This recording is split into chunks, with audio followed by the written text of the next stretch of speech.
Ano ang party list system? Ito ay isang sistema ng gobyerno ng pagboto upang mabigyan ng pagkakataon ang mga sektor ng lipunan na hindi gaanong napapansin o napapabayaan, gaya ng manggagawa, mga mahihirap, mga kabataan, matatanda, mga may kapansanan, mga OFW at iba pa na magkaroon ng kinatawan sa Kongreso.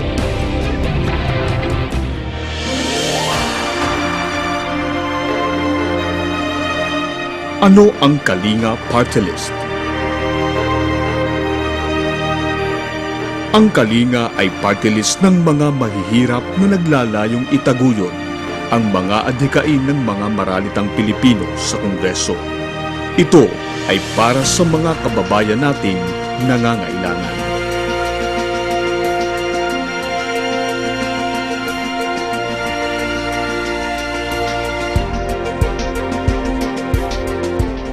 Ano-ano na ang mga naging proyekto ng Kalinga?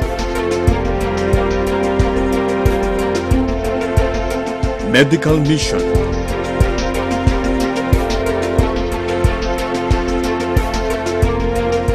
Simulan ng magpasimula sa mga proyektong medical missions, patuloy pa rin hanggang sa kasalukuyan ang pagtulong ng Kalinga sa mga mahihirap sa pamamagitan ng pagbibigay ng libreng serbisyong medikal tulad ng medical check-up,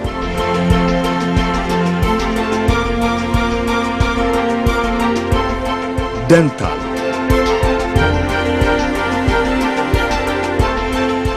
reflexology,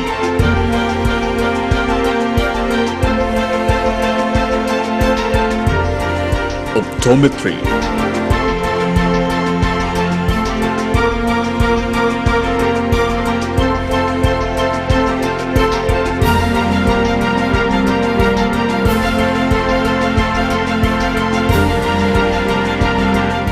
at circumcision. Bukod pa dito ay ang pamimigay ng Kalinga ng libreng mga gamot at vitamins para sa mga pasyente.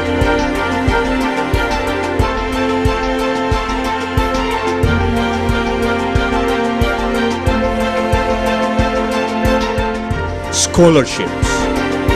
Sa kasalukuyan, mayroon ng mahigit 200 scholars na ang sinusuportahan ng Kalinga sa pamamagitan ng scholarship grants.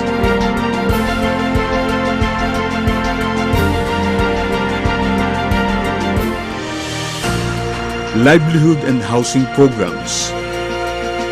Patuloy din ang pagtulong ng Kalinga sa pamamagitan ng paglalaan ng mga murang tirahan para sa mga mahihirap at mga seminar na pangkabuhayan.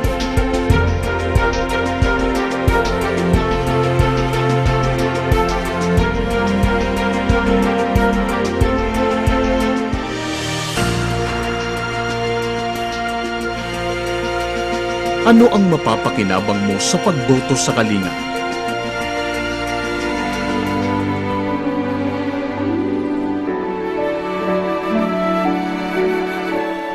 Ayon sa survey ng SWS noong October 2009, tinatayang 9.4 milyong pamilyang Pilipino ang nakararanas ng kahirapan.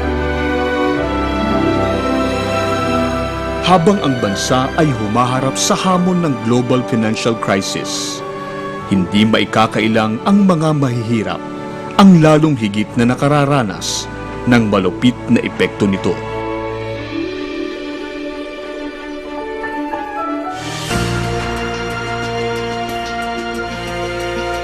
Naniniwala ang Kalinga na sa pagtuturo sa mga mahihirap nating kababayan na gumawa ng mga gawaing pangkabuhayan ay tutulong sa kanila upang umahon sa kanilang kinalalagyan sa kasalukuyan.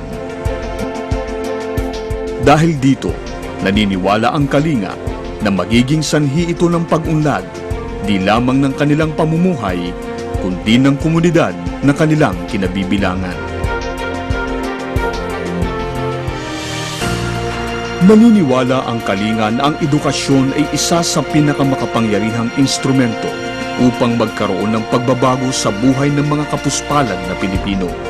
Nais ng Kalinga na mabigyan sila ng mas malawak na oportunidad na magkaroon ng kalidad na edukasyon upang payabungin ang kanilang kakayanan at kapasidad at alisin ang kahirapan bilang tanging opsyon sa kanilang pamumuhay.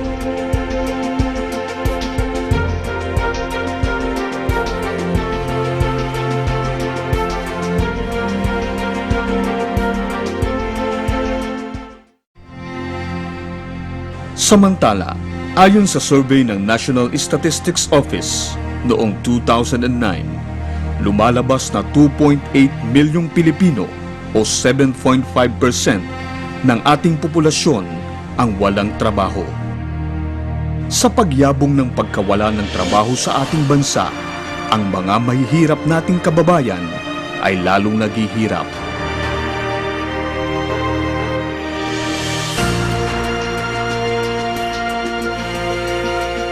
Nais ng Kalinga na hikayatin ang malayang kalakalan nang sa gayon ay magkaroon ng maraming trabahong sasapat sa pangangailangan ng kapuspalan ng mga pamilya. Ito ay makakamit sa pamamagitan ng pagtanggal sa mga di mahahalagang pasaning humahadlang sa pag-unlad ng mga negosyo na nagbibigay ng trabaho sa ating mga kababayan.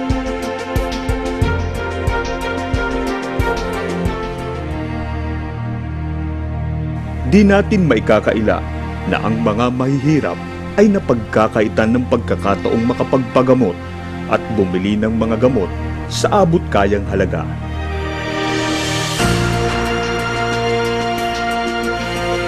Nais ng Kalingang tumulong sa pamamagitan ng gabay pinansyal sa mga public health centers at pampublikong ospital, pagpapalaganap ng mga butikang bayan sa mga komunidad na mahihirap at pagsuporta sa mga panukalang batas na ibaba ang presyo ng mga gamot para sa mas mababang halaga ng mga gamot at serbisyong medikal.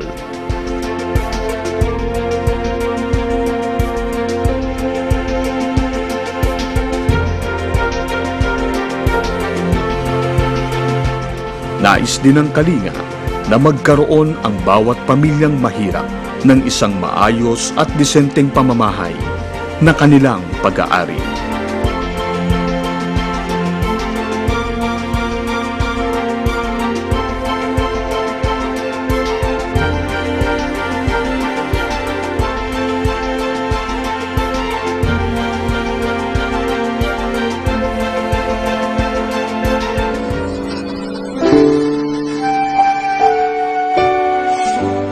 Ang Kalinga ay para sa mga mahihirap, hindi lamang sa panahon ng eleksyon, kundi sa lahat ng panahon, tumutulong ang Kalinga sa mahihirap.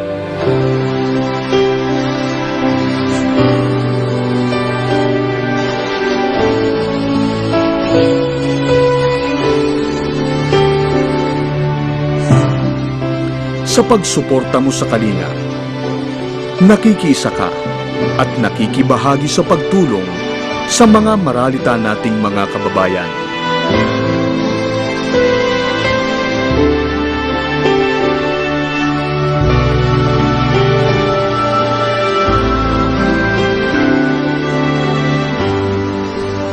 Damayan natin ang mga nangangailangan.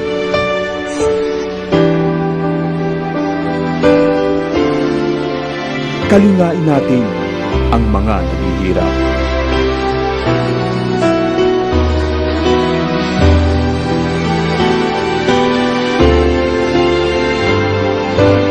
Iboto ang Kalinga Party List.